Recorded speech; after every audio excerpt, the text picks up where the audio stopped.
I saw Brian's little face in a picture on Facebook on October 5th, 2011. And that was the day that everything changed for our family. I saw Brian's picture. He was with a friend of mine that I used to teach with in New York, and I knew he didn't have any children. So I asked him, who's that little baby? And he told me a desperately sad story about a 1-year-old, 10-pound little boy who had been brought from Haiti on a medical visa for clubfoot surgery, and the doctors won't work on him because his problems are too severe. We'll never get anyone to donate the care, and we're having a hard time placing him in a host family in the meantime. I found myself typing, "Oh, that's so sad. I'll pray for him." And immediately I felt God just say to me, "Stop, backspace, don't type that." And I knew if I typed that, "Oh, I'll pray for him," I would be stepping forward in disobedience. I knew in that moment that God wanted me to do something for this little boy. And I backspaced and I wrote, "Something's happening, I want to help him." I spent the rest of the day praying, and I just could not get that picture out of my head. My husband Kelly came home from work that night, and I said, "I have something to tell you. Something happened today." And I told him about this little boy, and he said, he had tears rolling down his face. He said, "You don't even need to show me the picture. I know. We should help him." So we took him into our home. We had him in our house within 6 or 7 weeks of that first time I saw him. And we started the adoption process. And then things started to take a turn physically for him. And one morning, everyone had left for school, my husband had left for work, and Brian just wasn't waking up. I took him to the emergency room at CHOP, and that was it. We didn't come home for over a month. His blood sugar was dangerously low.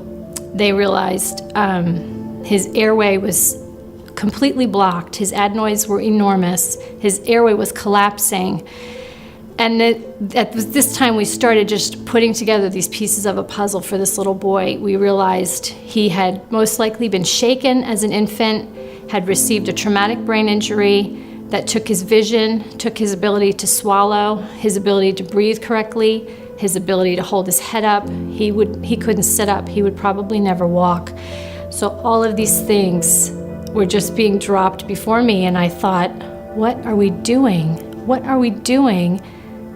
How will we do this? This is much, much bigger than we thought, and this is much, much harder than we thought. So I remember Brian crying and crying, and he couldn't stop crying in the crib in the hospital, and I was so exhausted. I had never been so exhausted, and I somehow drifted off to sleep. And I remember having this vivid dream that I can still see to this day. 4 years later, I can still see this. It was Brian in his early 20s, perfectly healthy, running and yelling and singing and laughing. And he ran up to my husband and me, and we were in heaven. And he said, "There you are, Mom and Dad. Thank you." And I can't even tell that story without crying. And he gave us a big hug. And I woke up, and I looked over at this little boy, this fragile little mess of a boy, all broken, and everything was broken.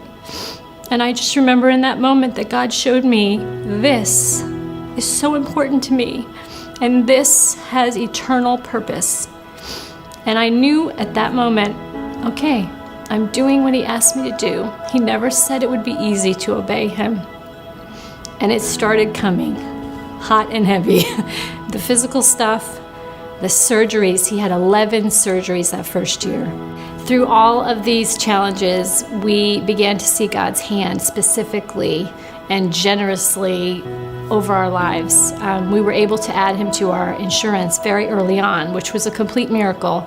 There were a lot of things they wouldn't cover, so the financial burden became very great for us. We decided to adopt him, and then a few months in, the American missionary that was processing our adoption, and we found out that she had been shut down for fraud and that our $12,000, well, $17,000 was gone.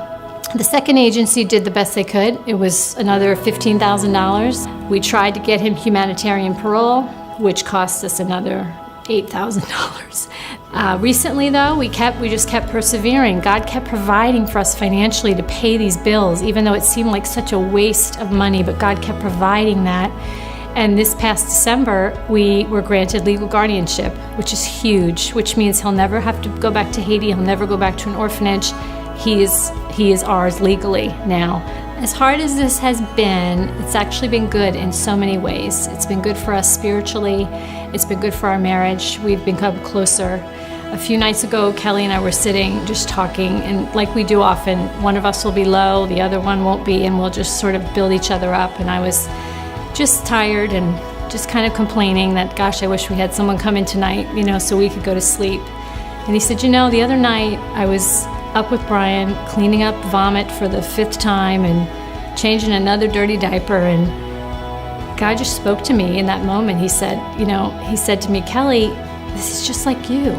You're a mess. You throw up, you make a mess, you screw up, and I love you so much, and I clean you up, and we do it all over again the next day. And I was like, wow, wow, that's what this is all about. Since Brian came home, we may not have extra, but God makes sure we always have enough.